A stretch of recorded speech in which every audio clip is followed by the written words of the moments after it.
إياك نعبد وإياك نستعين اهدنا الصراط المستقيم صراط الذين أنعمت عليهم غير المغضوب عليهم ولا الضالين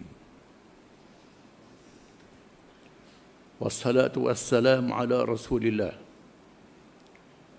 وعلى آله وصحبه ومن تبعه ونصره ووالاه أما بعد.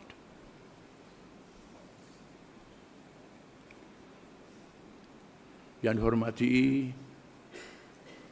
pengurusi majlis, pengurusi surau dan semua jawatan kuasanya, Al-Fadhil Tuan Imam, semua ahli-ahli jamaah, muslimin muslimat, anak-anak yang saya kasih sekalian. Terlebih dulu marilah kita bersyukur kepada Allah SWT yang telah menjadikan kita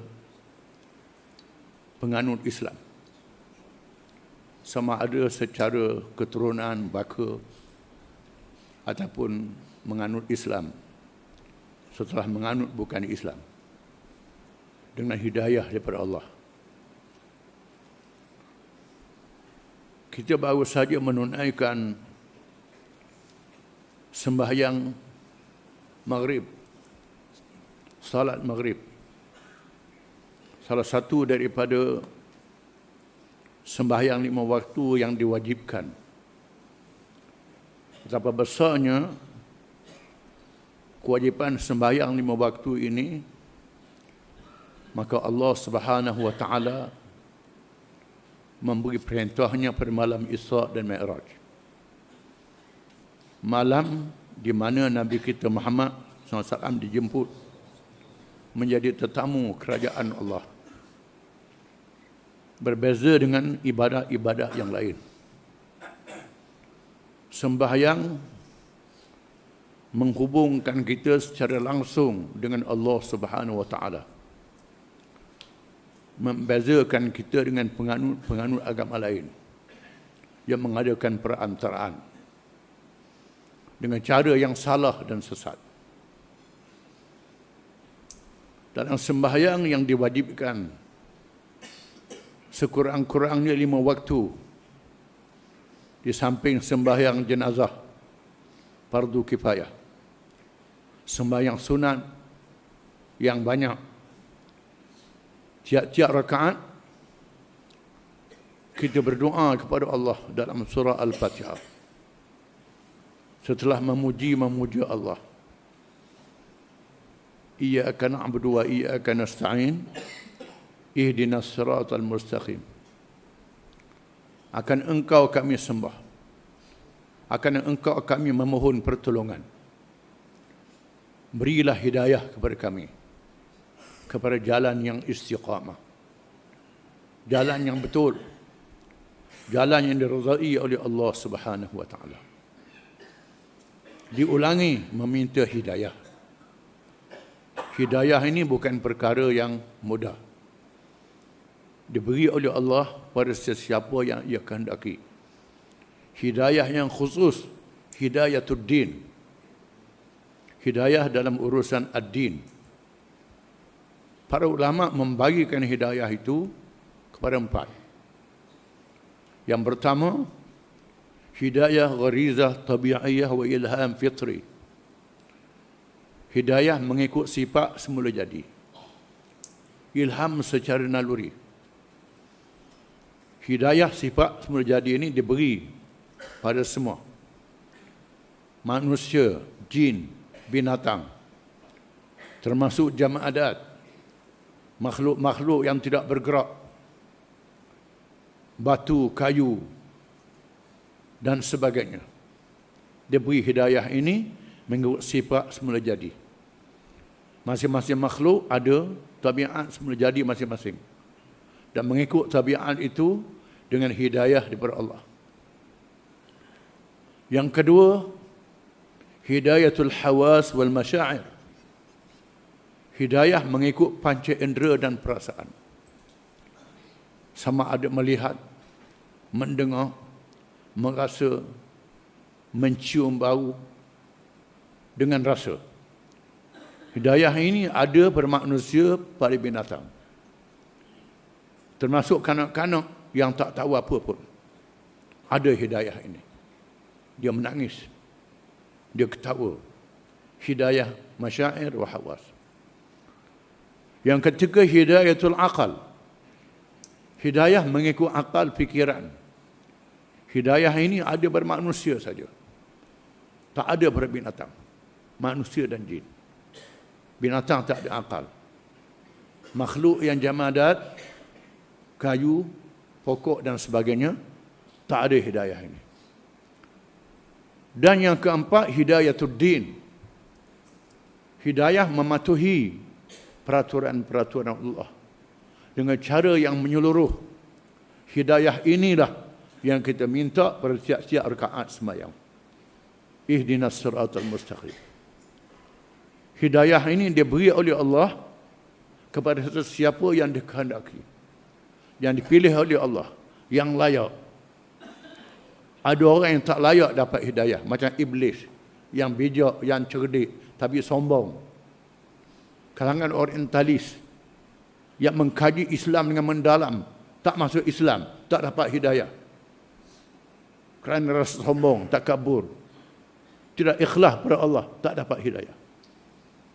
Kadang-kadang orang yang jahil, buta huruf, dapat hidayah. Di sini semua orang Islam, alim, jahil, raja, rakyat, pemimpin, pengikut, semuanya disuruh sembahyang 5 waktu dan meminta ihdinas siratal mustaqim. Kerana kehidupan manusia dalam dunia ini sangat mencabar. Manusia yang dicipta oleh Allah Subhanahu wa taala, yang berbeza dengan makhluk-makhluk yang lain, berbeza dengan malaikat, berbeza dengan jin dan binatang, diletakkan di atas muka bumi. Firman Allah Ta'ala, wa idh qala rabbuka lil malaikati inni ja'ilun fil ardi khalifah qalu ataj'alu fiha man yufsidu fiha wa yasfiku ad-dima wa nahnu nusabbihu bihamdika wa nuqaddisu lak qala inni a'lamu ma la ta'lamun. Dan ingatlah apabila Tuhanmu berkata kepada malaikat, aku hendak ciptakan satu makhluk yang bernama manusia, Adam dan zuriat keturunannya, untuk menjadi khalifah di atas muka bumi. Khalifah dengan makna iqamatud din wa siyasatud dunya bih, menegakkan ad-din, ajaran Allah, dan mengurus dunia dengan ajaran Allah, dengan ad-din. Qalu ataj'alu fiha man yufsidu fiha wa yasfiku ad-dima. Berkatalah para malaikat. Para malaikat makhluk yang sangat taat kepada Allah. La ya'suna Allah ma amarahum wa yaf'aluna ma yu'marun. Itu sifat malaikat. La ya'suna Allah ma amarahum. Mereka tidak sekali-kali derhakakan Allah apa sahaja yang diperintah. Wa yaf'aluna ma yu'marun, dan mereka mesti buat apa yang disuruh. Malaikat tidak ada hawa nafsu, tidak lelaki, tidak perempuan, tidak ada keinginan macam manusia, tak makan, tak minum. Tabi'inya, nalurinya taat, tidak ada rahaka langsung, tak ada yang lain. Memuji dan memuji Allah, menjalankan apa saja tugas. Malaikat yang sangat taat ini berlomba-lomba menunaikan perintah Allah. Berkata, wahai Tuhan, mengapa engkau jadikan di atas muka bumi itu makhluk yang melakukan kejahatan, yang menumpahkan darah, yang akan buat macam-macam, macam jin yang sebelum daripada manusia. Mengapa tak tugaskan kami? Suruhlah kami. Kata malaikat. Tuhan menjawab, inni a'lamu ma la ta'lamun. Aku tahu apa yang kamu tidak tahu. Tuhan jadikan manusia dengan naluri, sifat semula jadi yang tak ada pada malaikat. Ada roh macam malaikat, Ada jasad, tak ada bermalaikat. Ada akal, tak ada berbinatang.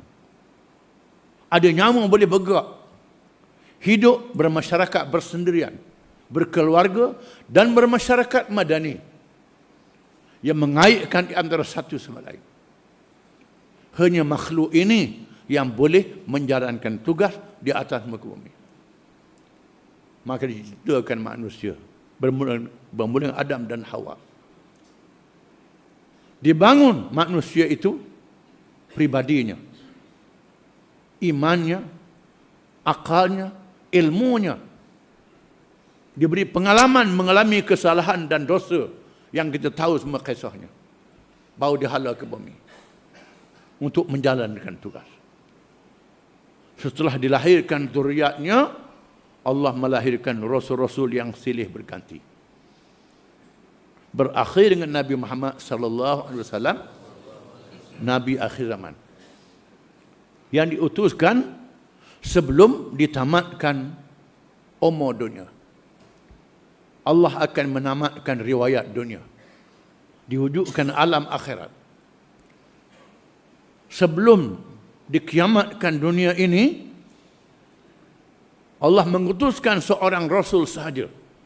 Berbeza dengan Rasul yang sebelum daripadanya untuk kaumnya sahaja, bangsanya sahaja, negerinya sahaja, zamannya sahaja.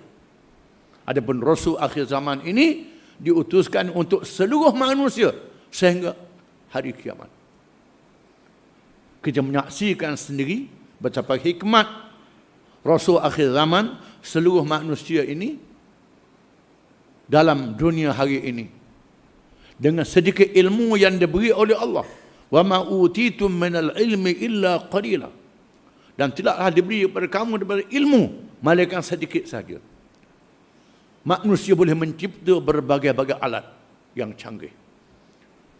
Bergerak ke sana kemari dengan penerbangan yang besar, yang cepat. Mendapat maklumat bukan saja dengan telefon wireless, internet dari seluruh pelosok dunia dalam masa yang cepat.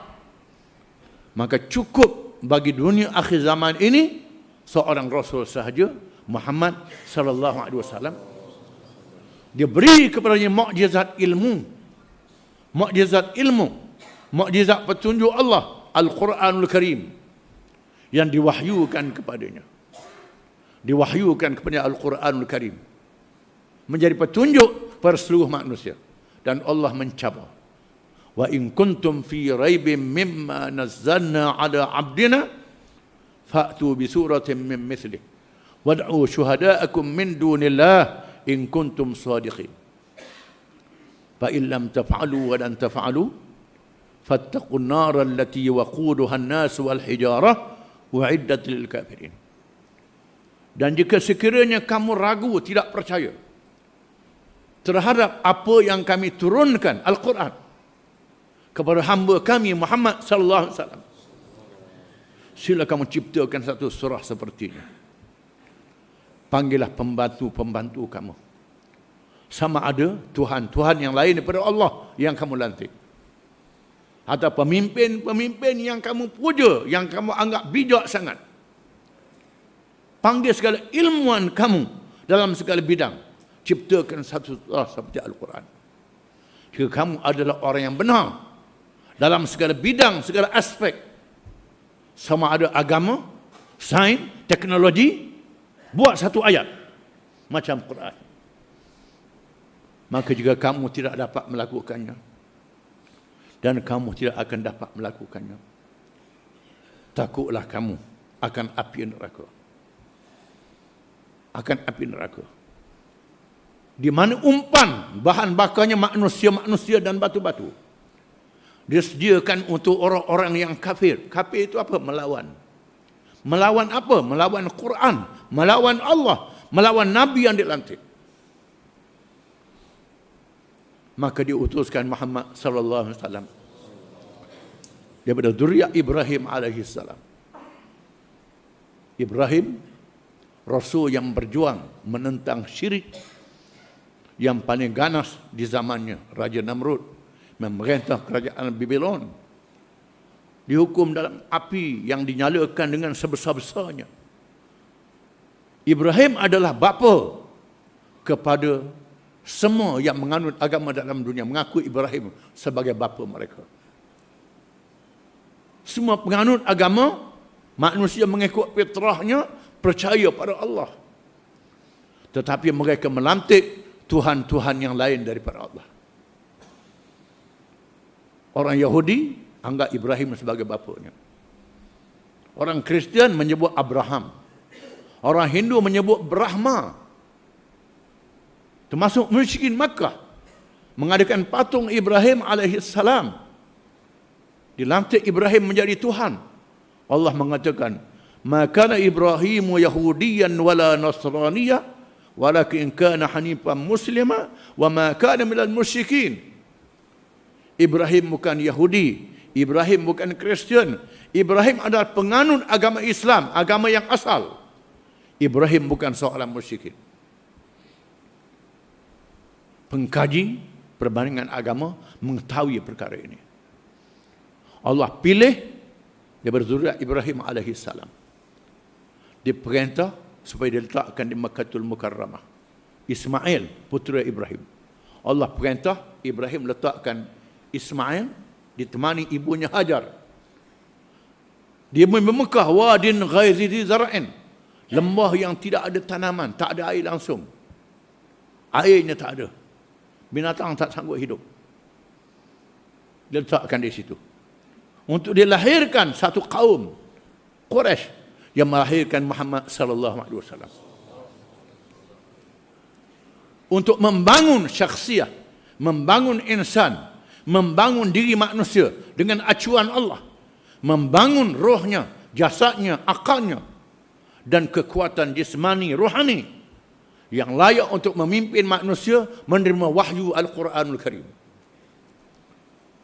Ketika awal dilantik menjadi Rasul, ringkas cerita. Huraiannya panjang, nak hurah Mekah ni panjang ceritanya. Tiba-tiba mendapat tentangan daripada keluarganya sendiri, kaum Quraisy. Mereka tahu benarnya Nabi Muhammad SAW, amanahnya Nabi Muhammad SAW. Mereka sanjung. Bila dilantik menjadi Rasul, mereka tak boleh terima. Wa qalu inna tabi'il huda ma'aka nutakhassaf min ardina awalam numakkil lahum haraman aminan yujba ilaihi samaratu kulli syai' rizqan min ladunna. Suratul Qasas. Dan berkatalah pemimpin Mekah, jika sekiranya kami ikut hidayah, petunjuk ad-din yang kamu bawa ni wahai Muhammad, habislah penduduk Mekah ini. Nak makan apa? Tak boleh hidup. Nak makan apa? Mekah yang kering kontang, nak makan apa? Tak boleh hidup. Membawa ajaran yang pelik, ajaran tauhid, mengharamkan kemungkaran.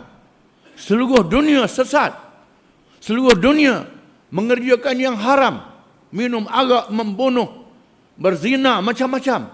Tiba-tiba kamu bawa satu ajaran mengatakan la ilaha illallah, tak ada Tuhan melainkan Allah, pelik daripada seluruh dunia.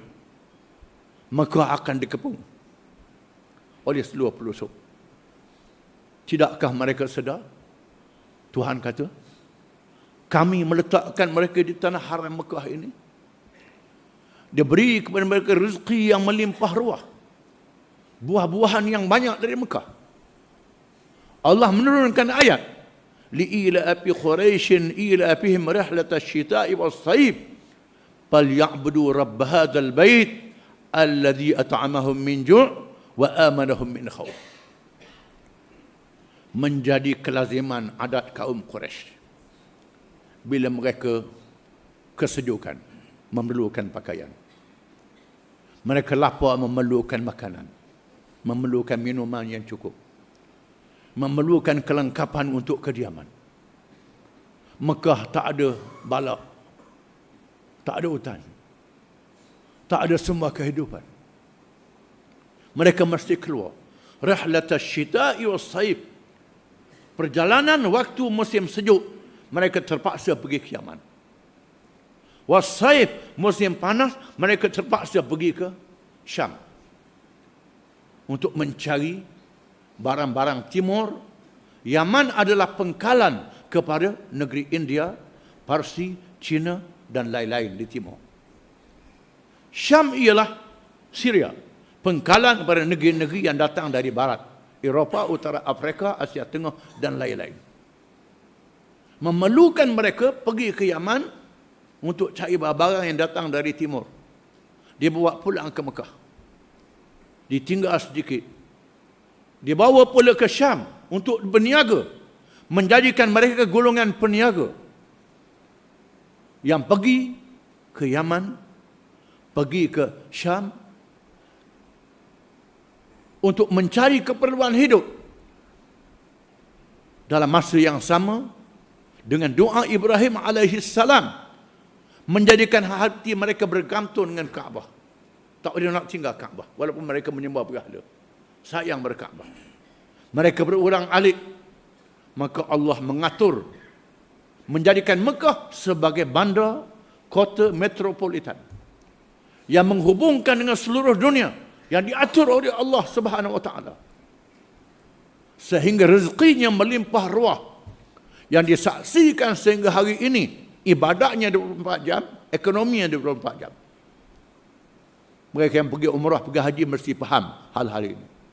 Mesti faham. Namun mereka tak percaya. Bagaimana Muhammad boleh bawa ajaran yang pelik ini? Lalu dia sanggah dan dilawannya. Ditentang habis-habisan. Kerana menganggap ajaran Islam yang dia bawa oleh Muhammad ini mengacau, membahayakan Mekah.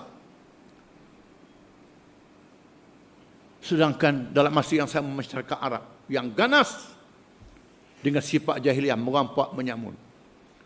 Di sana ada dua kuasa besar dunia, Parsi dan Rom. Kuasa besar yang lain, China, India, Mesir dan lain-lain. Bagaimana Rasul yang hidup di bumi yang kering ini, yang tak ada sumber, dikepung di tanah airnya sendiri, belum lagi menghadapi kuasa besar dunia, macam mana nak bawa Islam ke seluruh pelosok dunia? Alhamdulillahi Rabbil Alamin. Segala puji bagi Allah, Tuhan seluruh alam. Wa ma arsalnaka illa rahmatan lil alamin. Dan tidak kami utuskan engkau Muhammad melainkan rahmat kepada semua alam. Bagaimana nak bawa Islam semua alam? Di Mekah sudah ditentang. Bagaimana?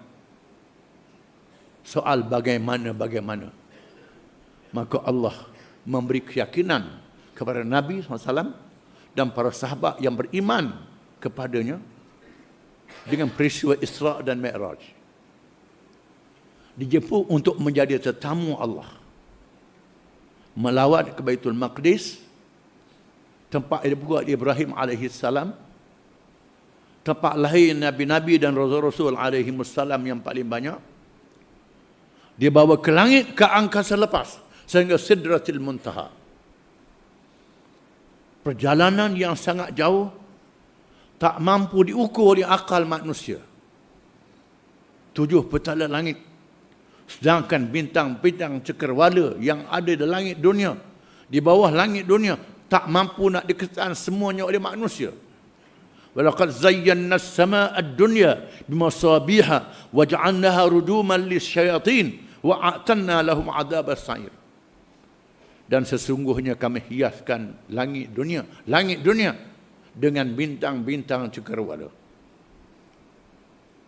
Ahli sains angkasa lepas mengatakan, di antara bintang itu perjalanan dari bumi memerlukan jaraknya triliun tahun perjalanan cahaya. Bukan perjalanan suara menjaga kapal terbang, perjalanan cahaya. Triliun tahun. 1,000, 10,000, 100,000, 1 juta, bilion, triliun. Bagaimana perjalanan ini boleh berlangsung? Nabi dijemput menjadi tetamu Allah.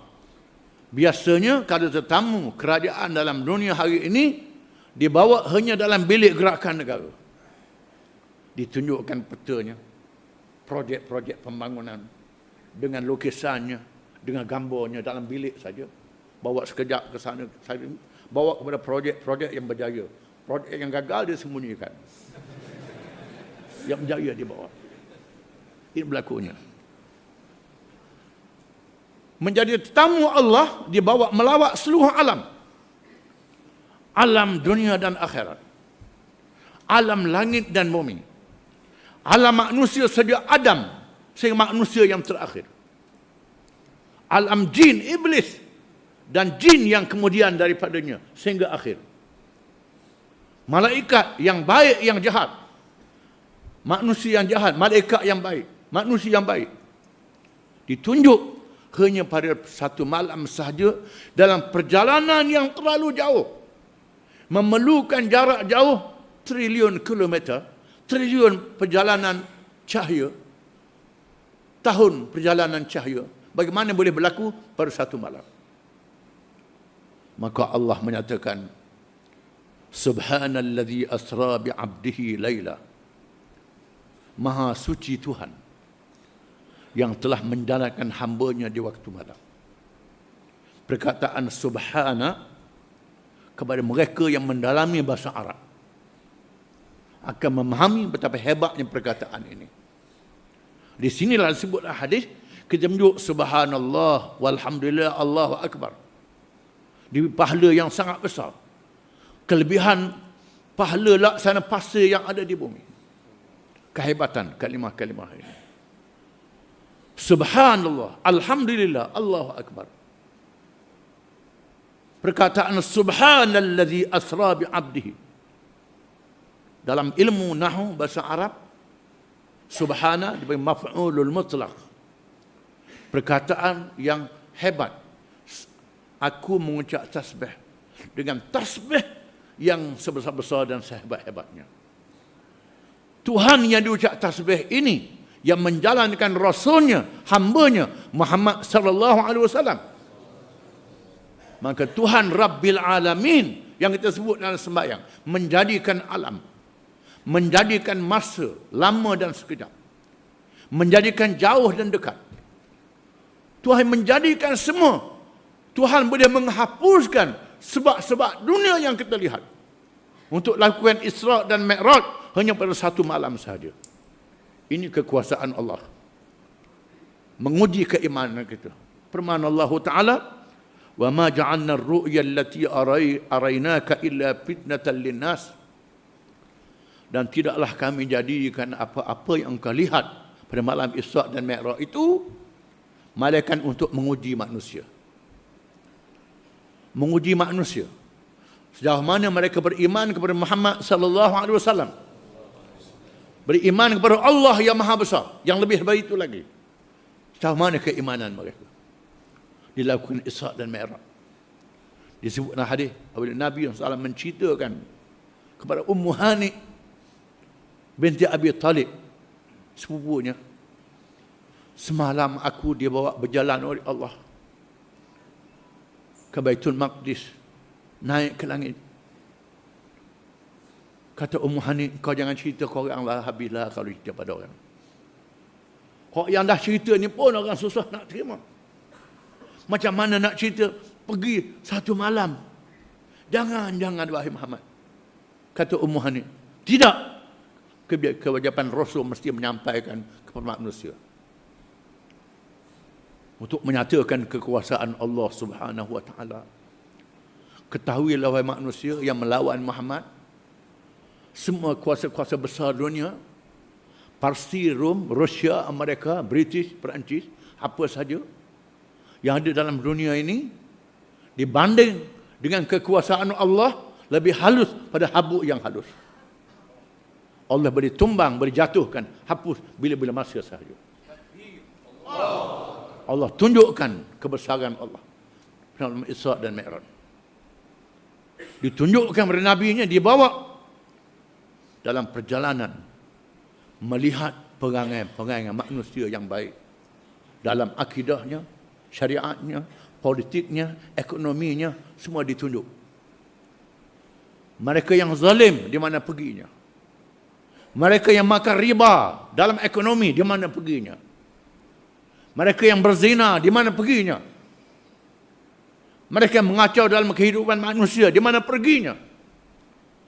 Ditunjukkan seruan-seruan Yahudi, Kristian, dunia dan iblis yang mengganggu perjalanan Nabi SAW. Ini pengganggu perjalanan hidup kita. Yahudi, Kristian, iblis, dunia dan segala kemewahannya mengganggu perjalanan Nabi sebelum bertemu dengan Allah di Sidratil Muntaha. Ditemukan dengan Rasul-Rasul alaihi wassalatu wassalam di Baitul Maqdis dan bersembahyang jamaah dengan Rasul-Rasul alaihi wassalatu wassalam. Ditarik Nabi kita menjadi imam sembahyang, menandakan semua Rasul adalah Islam. Sembahyangnya sama saja. Tak ada Rasul yang sembahyangnya pakai muzik, pakai piano. Kristian sembahyang pakai muzik, pakai piano.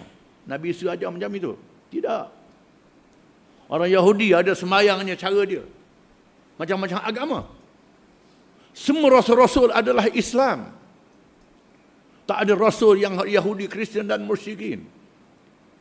Agama yang macam-macamnya sudah dipindah dan diubah daripada agama asal. Ditunjukkan pada malam itu ada Rasul yang ditemu di langit. Yang pertama, kedua, ketiga, ketujuh. Rasul yang ramai pengikut macam Nabi Musa AS dan Nabi Harun. Rasul yang sedikit pengikutnya. Rasul yang berjalan seorang diri, tak ada orang ikut. Rasul berjalan seorang diri, tak ada orang ikut dia. Wahai Muhammad, jangan risau. Orang ikut tak mau ikut, itu hal mereka. Innama alaikal balagh. Kewajipan menyampaikan Islam. Yang menentukan hidayah Allah Subhanahu wa taala. Ditemukan Ibrahim alaihissalam di langit yang ketujuh. Ibrahim di tempat yang paling tinggi, dimuliakan oleh Allah Subhanahu wa taala daripada rasul-rasul yang lain kerana perjuangannya yang hebat. Menentang ayahnya sendiri, dilawan oleh ayahnya sendiri, dihukum bakar dalam api yang besar, diselamatkan Allah, dihalau dari tanah airnya, berhijrah ke Palestin. Palestin jadikan negeri Nabi-Nabi dan Rasulullah alaihi wassalatu wassalam. Diletakkan Masjid Aqsa, kiblat yang pertama. Tempat Rasul alaihi wassalatu wassalam. Menjadi makna yang sangat besar. Dan hari ini Palestin ditakluk oleh Yahudi. Jadi cabaran pada orang Islam. Dan umat Islam memperingati perjanjian Sykes-Picot tahun yang ke-100. Apa Sykes-Picot ni? Tak tahu. Sykes-Picot ni perjanjian di antara British, Perancis melibatkan Rusia. Sykes, British, Picot, Perancis dan Rusia terlibat sama dalam perjanjian untuk menjatuhkan kerajaan Osmaniyah, menakluk negeri-negeri orang Islam dan negeri yang lain. Setelah ditakluk dan dijajah, dibahagi-bahagikan di kalangan kuasa-kuasa penjajahan. Ada negeri-negeri, khususnya negeri Arab dan negeri utara Afrika, dibahagikan di kalangan penjajah Perancis seperti Mauritania, Morocco, Algeria, Tunisia, Syria, Lebanon. Itu bahagian Perancis. Adapun Libya, Itali. Mesir, Sudan, negeri Teluk, British. Dilantik pemimpin yang memerintah itu. Kalangan yang bersama dengan mereka untuk menjatuhkan kerajaan Osmaniyah. Di tubuh negara-negara yang kecil-kecil ini. Ini perjanjian Sykes-Picot. Ulang tahun yang ke-100. Dan ulang tahun kejatuhan Baitul Maqdis. Allah Ta'ala telah menguji orang Islam. Baitul Maqdis pernah ditakluk oleh tentera salib berabad-abad yang lalu. Dibebaskan oleh Salahuddin Al-Ayyubi daripada bangsa Kurdis. Kemudian diserang oleh Holaku, kaum Tatar. Dibebaskan oleh Zahir bebas. Dia Raja Mamalik, bukan orang Arab. Orang Arab jadi bandar tentera saja. Allah Ta'ala sudah beritahu pada orang Arab dalam Quran, wa im tatawallaw yastabdil qauman ghairakum thumma la yakunu amsalakum. Jika sekiranya kamu berpaling daripada Islam, berpaling daripada menegakkan Islam, dalam surah Muhammad, sayang pada harta kekayaan kamu, kemewahan kamu untuk menegakkan Islam, sayang menyumbangkan diri menegakkan Islam, ajaran Nabi ini, yastabdil qauman ghairakum, Tuhan tukar kaum yang lain berkamu, yang mengambil alih untuk menegakkan Islam ini. Maka berlakulah kepimpinan Islam silih berganti di antara Kurdis, Salahuddin Al-Ayyubi, dan Turki, Imam Malik dan Utsmaniyah, silih berganti. Allah Ta'ala tetap memelihara agamanya, memelihara Islam. Islam tak boleh dimatikan sekali-kali. Islam agama Allah, agama Rasul-Rasul. Yuriduna liyutfi'u nurallahi biafwahihim wallahu mutimmu nurihi walau karihal kafirun. Mereka hendak memadamkan cahaya agama Allah dengan mulut-mulut mereka.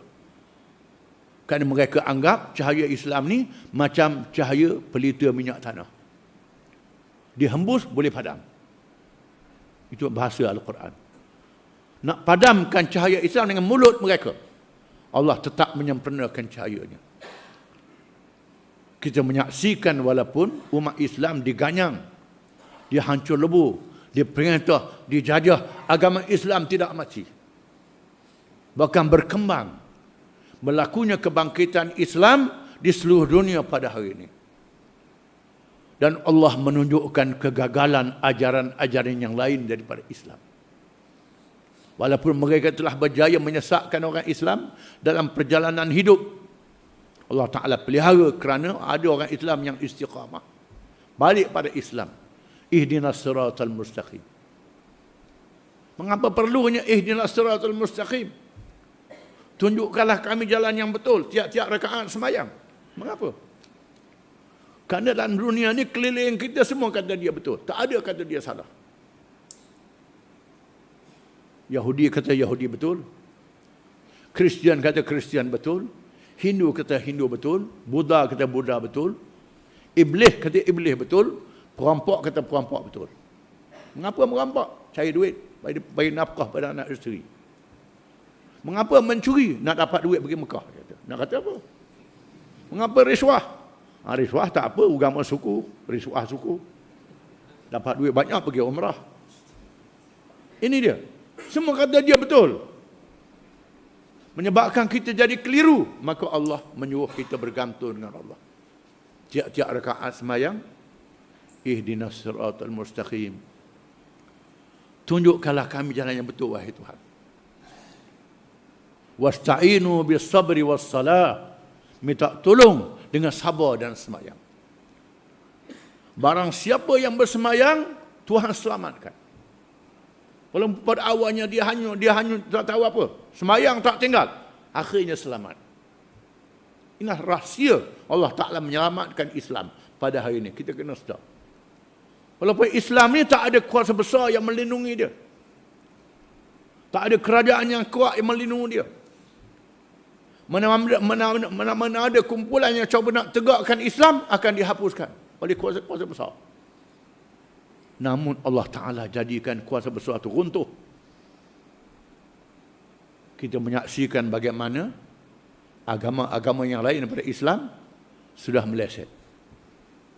Gereja di Eropah tak ada orang pergi sembahyang. Jarang yang pergi sembahyang. Pergi sembahyang hari Ahad. Terpaksa hidang arak nak seorang pergi sembahyang. Kahwin buat ada gereja. Mati bawa ke gereja. Itu kalau dibawa. Kalau tidak, pakai begitu saja. Generasi muda banyak tak ada agama. Kita menyaksikan keruntuhan Blok Timur, sosialis, komunis. Dengan hancurnya Soviet Union berkecai. Sehingga kuasa-kuasa barat, kuasa-kuasa timur yang menganut ideologi komunis terpaksa mengubahkan dasar mereka daripada komunis kepada bebas. Agama-agama mula diizinkan. Tuhan tunjukkan merudumnya pula liberal kapitalisme barat. Ekonomi bebas yang tak ke halal dan haram sedang merudum hari ini. Menghadapi masalah ekonomi, masalah hutang yang makin banyak dengan riba yang diharamkan oleh Allah. Ditunjukkan pada malam Isra' dan Mi'raj. Riba sebab ekonomi barat hancur. Tuhan tunjuk pada kita. Maka berlaku kebangkitan semula Islam. Walaupun kuasa-kuasa penjajah yang menjajah negeri orang Islam cuba nak menjajah pemikiran orang Islam dengan pendidikan dan pelajaran, melemahkan pendidikan agama Islam, memisahkan Islam daripada urusan kehidupan, menyebarkan sekolah-sekolah misioneri untuk menyebarkan Kristian, gagal, membaratkan pemikiran orang Islam sehingga tulisan Jawi jadi Rumi. Tak erti nak baca Quran. Dibaratkan orang Islam ini. Pada adatnya hancur, tapi Islam tak hancur. Kita menyaksikan berlaku orang Islam bangkit semula. Bukan sahaja mereka yang belajar agama, termasuk mereka yang mengaji di barat. Yang mengaji di barat, kembali kepada Islam. Kita jangan ingat, kebangkitan semula Islam ni percuma. Tak percuma. Kita menghadapi cabaran. Cabaran yang sangat hebat pada hari ini. Setelah mereka gagal mengalahkan orang Islam secara berdepan, walaupun orang Islam dalam keadaan yang lemah, Soviet terpaksa melarikan diri daripada Afghanistan. Mereka berundur daripada Iraq dengan senjata nak menguasai ekonomi semata-mata. Nak jadikan Afghanistan jalan untuk mengangkut sumber daripada Asia Tengah ke Lautan Hindi. Menguasai Iraq untuk menguasai Teluk yang kaya dengan bahan-bahan tenaga. Menguasai Swiss. Mereka terpaksa berundur. Kerana orang Islam tak boleh terima. Maka mereka menentang Islam sekarang ini dari dalam. Dan mengambil sudut kelemahan yang ada pada orang Islam, yang semangat Islam, sayang pada Islam, tapi ada kejahilan dan tidak ada kebijaksanaan. Mesti ada ilmu dan ada kebijaksanaan. Kalau ada ilmu, kebijaksanaan tak ada, tak boleh. Kebijaksanaan ada, ilmu tak ada, tak boleh. Kena ada semua. Ada ilmu tapi bodoh. Ilmu ada bodoh. Ada macam tu. Macam mana ada ilmu bodoh? Ilmunya ada. Buat macam-macam dengan ilmu dia. Mengarut, merosakkan orang. Kita saksikan. Ilmu dan kebijaksanaan kena ada pada orang Islam. Mereka mengambil sudut yang pertama, orang Islam yang bersemangat Islam cepat nak mencapai kejayaan dengan mereka meremeh-temehkan hukum-hukum Islam, meninggalkan syariat, menegakkan Islam tanpa syariat, tanpa melaksanakan syariat Allah. Islam ditegakkan. Judi, riba, hukum hudud, hukum kisah tak dilaksanakan. Hukum Allah tak dilaksanakan. Cukup kita dah Islam. Pergi umrah setiap kali, duit banyak. Berlomba pergi umrah. Meninggalkan syariat Allah dalam urusan kehidupan mereka. Bertasahul, bermudah dengan Islam. Yang kedua pula, bertasyadud, melampau dengan Islam. Nak laksanakan Islam, tak ikut jadual. Hukum hudud ni bukan pakai tangkap pencuri, ambil kapak, potong. Begitu tak pakai mahkamah. Ada mahkamah dia, ada dia macam-macam. Ada proses dia. Nak menegakkan pemerintahan, mestilah dengan proses yang baik. Bukan sehingga berperang sama sendiri. Di atas nama Islam. Bukan lawan musuh-musuh Islam. Lawan orang Islam juga. Berlaku di Iraq, berlaku di Syria, di Yaman. Berlaku di mana-mana, di Afghanistan. Bom masjid. Di atas sudut perbezaan mazhab, perbezaan kaum. Macam seks biku dulu. Seks biku dulu samalah. Mereka guna pendekatan berbeza mazhab. Sunni menyerang Syiah, Syiah menyerang Sunni. Kurdi menyerang Arab, Arab lawan Turki, Turki lawan ini. Berlaku macam itu. Kita tak nafi ada betul dan ada salah. Kalau ada salah dalam dalaman kita, selesaikan secara ilmu, bukan dengan perang. Tidak. Secara ilmu. Mazhab sudah ada 1000 tahun dulu. Masa ada mazhab, perkembangan Islam berlaku dengan pesat. Orang Islam masuk ke dalam sutera. Masuk ke Asia Tenggara. Sehingga penduduknya masuk Islam. Berbeza dengan penjajah. Masuk negeri orang, rampok hasil negeri, perhambakan rakyat, rakyat menentang. Islam masuk, orang masuk Islam. Ini beza pendekatannya. Mengapa kita hari ini tegakkan Islam jadi bergaduh sama sendiri? Ini apa jenis ni?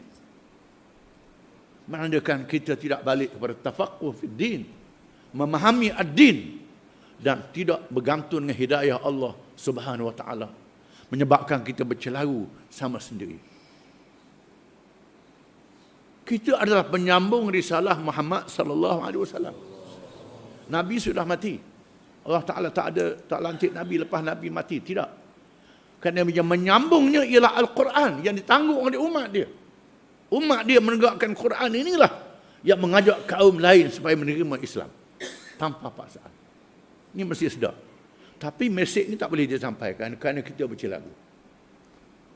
Sebab itu mengilmukan, membijaksanakan umat Islam dengan cara yang betul sangat penting. Dalam masa yang sama, kita mesti sentiasa bermunajat dengan Allah pada tiap-tiap sembahyang. Allah Ta'ala peliharakan kita, keluarga kita dan umat kita seluruhnya. Supaya kita dapat membimbing manusia sebanyak yang mungkin menjadi kebanggaan Nabi kita Muhammad SAW pada hari kiamat. Cukup sekadar itu. Mudah-mudahan Allah Ta'ala memberi berkat, memberi rahmat bagi kita semua. Wabillahi taufiq wal hidayah. Wassalamualaikum warahmatullahi wabarakatuh.